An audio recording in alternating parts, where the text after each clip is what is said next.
नमस्कार, मैं हूं अंकुर और आप देख रहे हैं सत्यहिंदी.com। एक नजर डालते हैं अब तक की सुर्खियों पर। कांग्रेस के नेताओं को तोड़ने में जुटी टीएमसी ने मेघालय में उसे एक और झटका दिया है। नॉर्थ गारो हिल्स जिले की ट्राइबल काउंसिल में कांग्रेस के 11 सदस्यों ने टीएमसी का हाथ पकड़ लिया है। इससे उस काउंसिल में टीएमसी मुख्य विपक्षी पार्टी बन गई है। 30 सदस्यों वाली इस काउंसिल में अब कांग्रेस का कोई सदस्य नहीं है। एनपीपी के पास 2 और बीजेपी के पास 17 सदस्य हैं। इन सभी नेताओं का टीएमसी की मेघालय इकाई ने स्वागत किया है।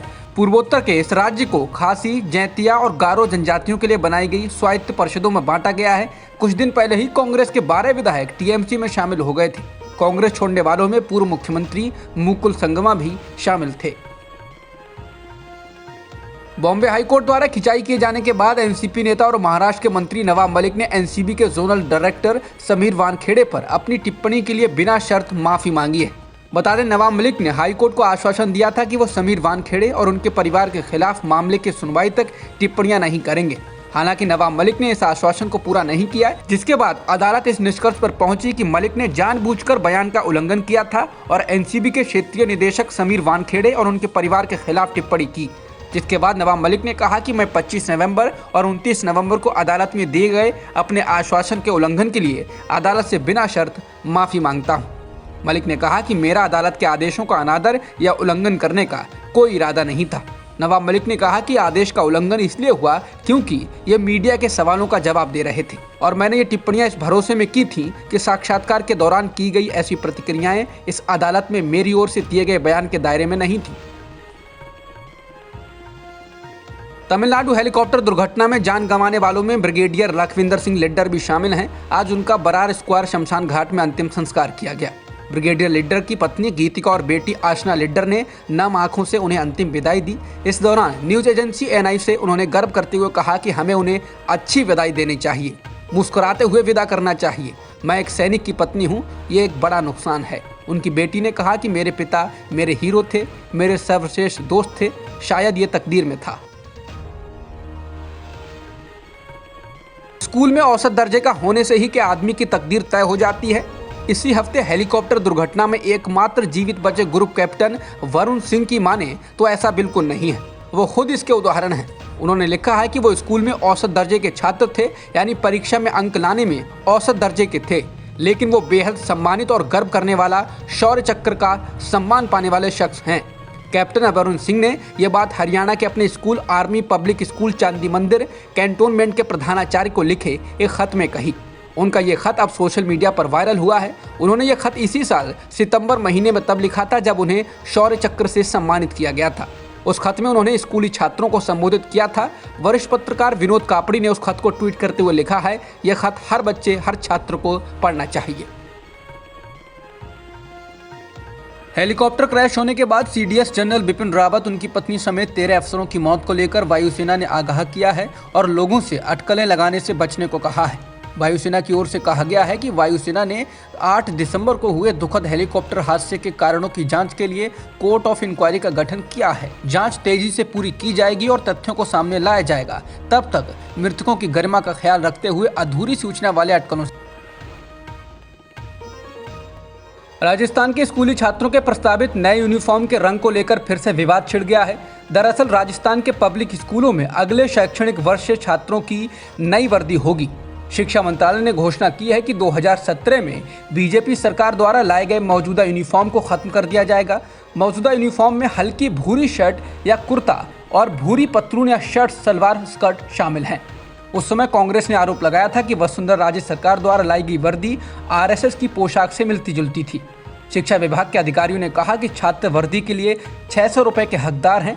अधिकारियों ने बताया कि सरकार जल्द ही नई वर्दी के लिए टेंडर निकालेगी। प्रधानमंत्री नरेंद्र मोदी के वाराणसी दौरे से पहले तमाम इमारतों पर गुलाबी रंग कर दिए जाने के कारण विवाद हो रहा है।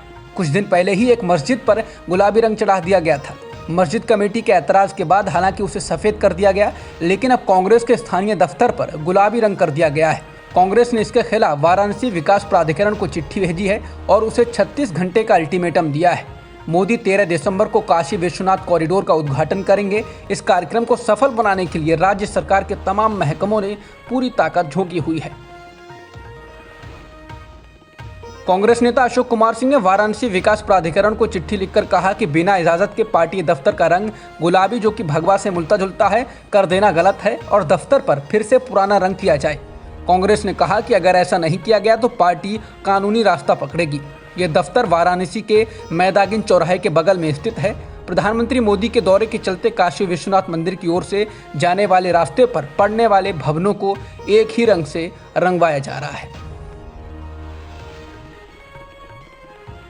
पूर्व सीजेआई रंजन गोगोई ने हाल ही में अपने संस्मरणों को जारी, इसमें एक तस्वीर भी है जिसमें वो कुछ जजों के साथ दिल्ली के एक लग्जरी होटल में डिनर कर रहे हैं। इसके कैप्शन में लिखा है, celebrating the landmark Ayodhya verdict. ये सभी जज उनके साथ अयोध्या विवाद पर फैसला सुनाने वाली बेंच में शामिल थे।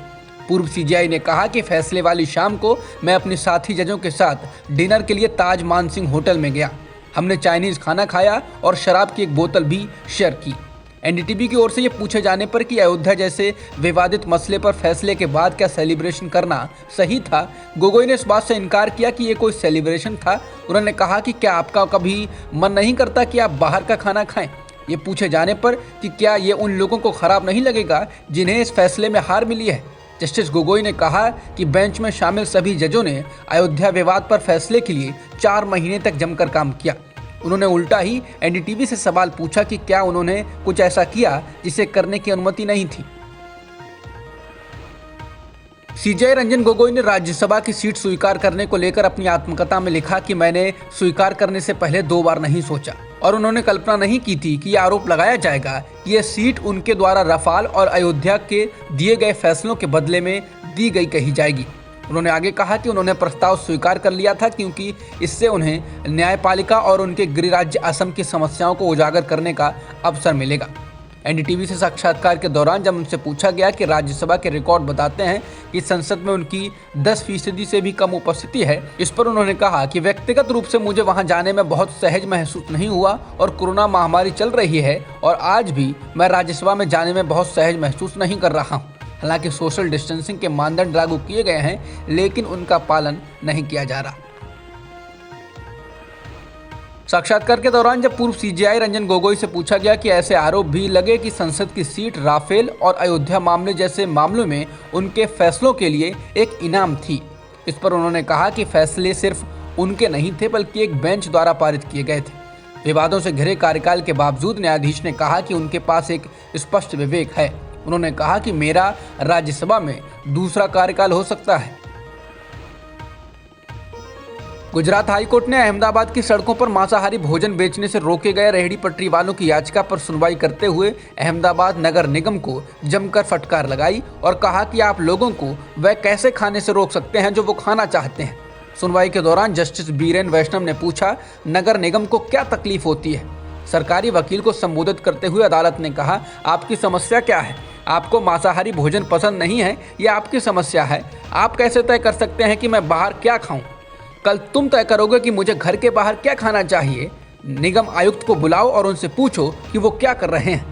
कल वो कहेंगे कि मुझे गन्ने का जूस नहीं पीना चाहिए क्योंकि इससे डायबिटीज होती है, या कॉफ़ी नहीं पीनी चाहिए क्योंकि यह स्वास्थ्य के लिए खराब है। कोर्ट अहमदाबाद के स्ट्रीट वेंडरों की ओर से दायर की याचिका की सुनवाई कर रहा था। उनका कहना था कि उचित प्रक्रिया के पालन के बिना ही उनके ठेले और उनकी रेहड़ियों को जब्त कर लिया गया है। अब तक की खबरों में इतना ही। बाकी खबरों के लिए बने रहिए सत्यहिंदी.com के साथ। सत्य हिंदी का ऐप डाउनलोड करें गूगल प्ले स्टोर पर।